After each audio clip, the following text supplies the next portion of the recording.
Ja, bist du verrückt? Das Release-Datum des Microsoft Flight Simulators 2024 ist seit dem Xbox Showcase vom 9.6. bekannt. In diesem Zusammenhang gibt es jetzt einen zweiten Trailer zum neuen Microsoft Flight Simulator. Grund genug, hier einmal zurückzuspulen und auf den Inhalt näher einzugehen. Und damit hallo und herzlich willkommen hier auf meinem Kanal. Mein Name ist Andi, schön, dass du da bist. Da für viele das Release-Datum sicherlich einer der wichtigsten Punkte in diesem Trailer ist, springen wir hier jetzt mal zu Beginn ganz frech ans Ende, um dann wieder von vorne zu beginnen. Ab und zu werde ich den Trailer eventuell auch ganz kurz pausieren, einfach um auf die doch sehr schnell hintereinander weglaufenden Punkte näher eingehen zu können. So, Release-Datum ist der 19. November 2024. Und jetzt das Ganze von vorne und der Reihe nach.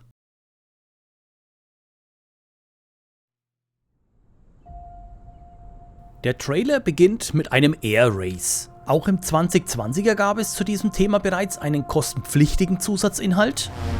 Die sogenannte Reno Air Race Erweiterung. Air Races sollen nun fester Bestandteil der Standard-Edition sein, in welchem Umfang ist jedoch noch offen.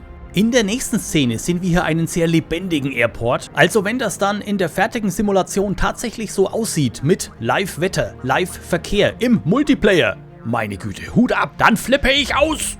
Bitte entschuldigt den kurzen emotionalen Ausbruch. Flüge nicht nur von A nach B, sondern mit kompletter Abwicklung, also Passagieren, Gepäck, Service und allem, was dazugehört, das wird gut. Es wird Karrieren geben im Microsoft Flight Simulator 2024. Beispielsweise wird es Ambulanzflugzeuge geben, um Rettungsmissionen zu fliegen.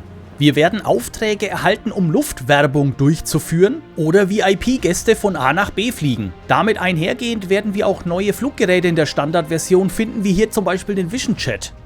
Des Weiteren werden wir Missionen fliegen, bei denen es um Agrarwirtschaft geht oder beispielsweise Menschen retten, die in Seenot geraten sind, diese zuvor aber erst suchen und finden.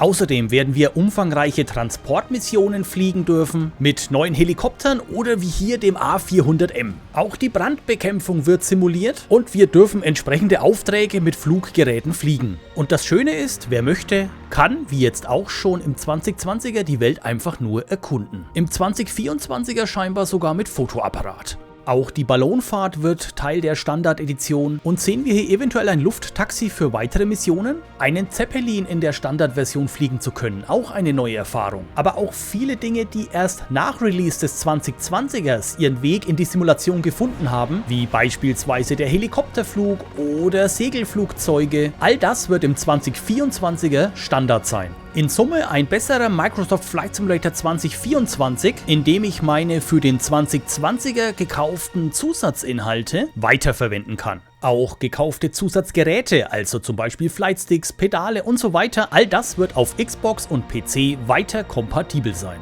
Also ich weiß nicht, wie es euch nach dem Trailer geht, schreibt es mir bitte in die Kommentare. Ich jedenfalls hab Bock. Am Ende kam noch folgender Hinweis. Play it day one with Game Pass. Und hier nochmal ganz kurz auf Pause gedrückt, denn um auch diese Zweifel auszuräumen, rechts unten der Hinweis, sowohl für Konsole, PC und auch Cloud, der Release findet zeitgleich statt. Ich bedanke mich ganz herzlich fürs Zuschauen, wünsche euch eine gute Zeit und bin raus.